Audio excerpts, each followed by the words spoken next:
I'm going to divorce my husband of 10 years. My husband and I met when I was 18. It had always been just me and my best friend, but when my husband came along, we became an inseparable trio. For me, it was love at first sight. I had the biggest crush on him, but didn't want to ruin the friendship thing we had, so I kept it to myself until he confessed to me when we were 20. Things went fast and we got married when we were 22. My best friend got married too, and we have all remained close. We had invited my best friend and her husband around for dinner, and we were joking about things when my husband brought up how he had always had a crush on my best friend, but then she got a boyfriend, so he settled for me instead. When I tell you, my whole world just came crashing down. I realized my marriage of 10 years was him settling for second best, that I was never his first option. After that, everything he did just started to annoy me, and he just stopped being attractive to me anymore. We haven't slept together in 6 months because I feel so disgusted. I just want out. I feel like I've wasted my life. I'm disappointed in him and myself for believing I was the one he liked.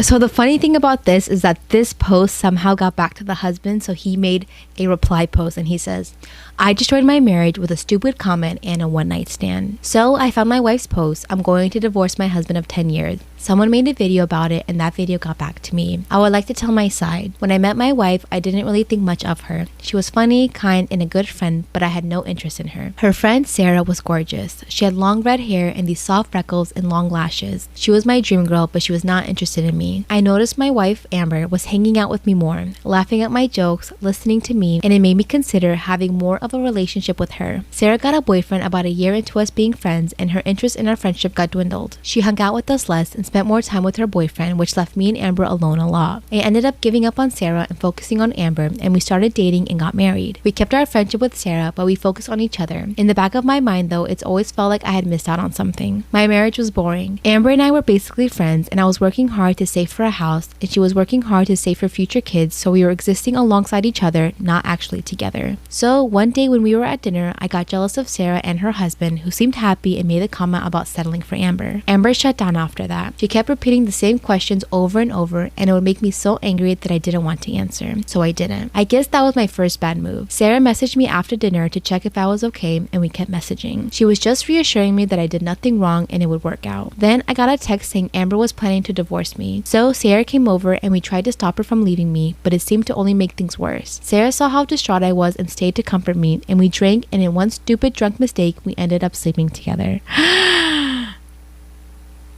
Oh my god, you asshole. Sarah confessed to her husband that we slept together, and her husband told Amber. Now both of our marriages are ruined. I regret it so much, and I just wish I could take it all back. I'm so sorry.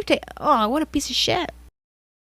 Once upon a time in college, I went to go get a corn dog from the freezer, and when I was about to open the freezer, I heard a very loud moan, and I turned around, and my roommate was on the couch with her boyfriend doing stuff, and I went, ah! And then I ran out of the room. That was it. I didn't think we'd ever talk about it again. But a few minutes later, I heard a knock on my door, and I was like, oh, she's coming to apologize. And she walked through my door, and she was like, your behavior out there shamed me for my sexuality. I'm closing the curtains on these because y'all are nasty. You shamed me for my sexuality out there, and that was not okay. Which, to be clear, all I did was walk into the room, yell because I was surprised, and also as a joke, and then I left again. What did she want me to do? It could have been worse. I could have stayed and made my corn dog. Did she want me to stay and cheer them on? Did she need a fluffer? I was like, how am I in trouble right now? Am I the asshole for not having catering at my wedding? My female 28 and my fiance, male 30, just got married 2 months ago, and we had our dream wedding. My parents and his parents helped us pay for a great chunk of the wedding so we could be debt-free. My fiance and I are huge Disney fans. Disney is an important part not only to us, but also to our marriage. The issue was with our decision to not offer catering services/bar services at our wedding due to the routing of money towards having a wedding, Minnie and Mickey make appearances at our special day. The cost to have both Minnie and Mickey for a good chunk of time, 30 minutes, was almost exactly what our parents allotted for our catering budget. My parents were still very supportive of us, but everyone else is being passive aggressive about it on Facebook. Am I the asshole? I'm a food girly. If people are going to pay to go to your wedding, make sure they're fed. Yeah. 2 things. They should have had just like a frame of Minnie and Mickey. Yeah. That would have been cute. Yeah. Or Cardboard get cutouts. Cousin Greg and buy on Amazon a shitty Mickey Mouse and have him come out and do some funny dances. Done. Yeah. And that is a DIY Disney wedding. I like that. I appreciate that. Here's a little story time of what my crazy celebrity ex-boyfriend would get mad at if I did or did not do. He would get mad if I would, for example, go to the DMV and put lip gloss on to take a picture. He said that I was trying to get attention from other guys, and the fact that he wasn't going with me proved that I was trying to get attention from other guys, therefore pickup guys at the DMV. He would also get mad if I showed him too much affection or if I tried to kiss him, because he said that that meant that I was a nymphomaniac, and that the only conclusion he could come to was that I was cheating on him because I was a nymphomaniac. So eventually I stopped being affectionate altogether, and that made him think that I didn't want him because I was never affectionate. So I told him one day, well, if I am affectionate, it's bad, but if I'm not affectionate, it's bad. And he said, you're right, so you're stuck. He would also, for some reason, think that I was Lil Wayne's side chick. So anytime a Lil Wayne song came on, I had to. Part 2 of what my celebrity ex-boyfriend would get mad at if I did or didn't do. He would get mad if I answered the phone too quick, because that meant that I was hiding something and I didn't want him to be suspicious. But it also made him mad if I didn't answer the phone quick enough, because that meant that I was definitely doing something bad. He would also get mad if I offered to go over to his place instead of mine, because that meant I was hiding guys in my apartment, in my bathroom, and in my closet. So he would randomly show up to my apartment, check underneath my bed, my closets, and my bathrooms. And when he saw that there was no one there, he would storm out and say, I'm going to catch you one day. He would also get upset if my manager or my agent called me telling me that I had an audition, because it made him envious, although he would say that what they were trying to do was actually pimp me out. He would get so envious and jealous if I had booked a commercial, if I was working on set, or if I had anything going for me in my life other than him. Am I the asshole for walking out of my baby shower after mother-in-law denied me food?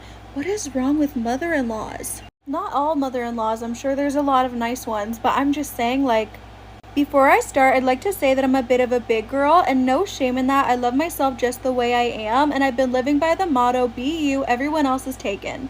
Love that.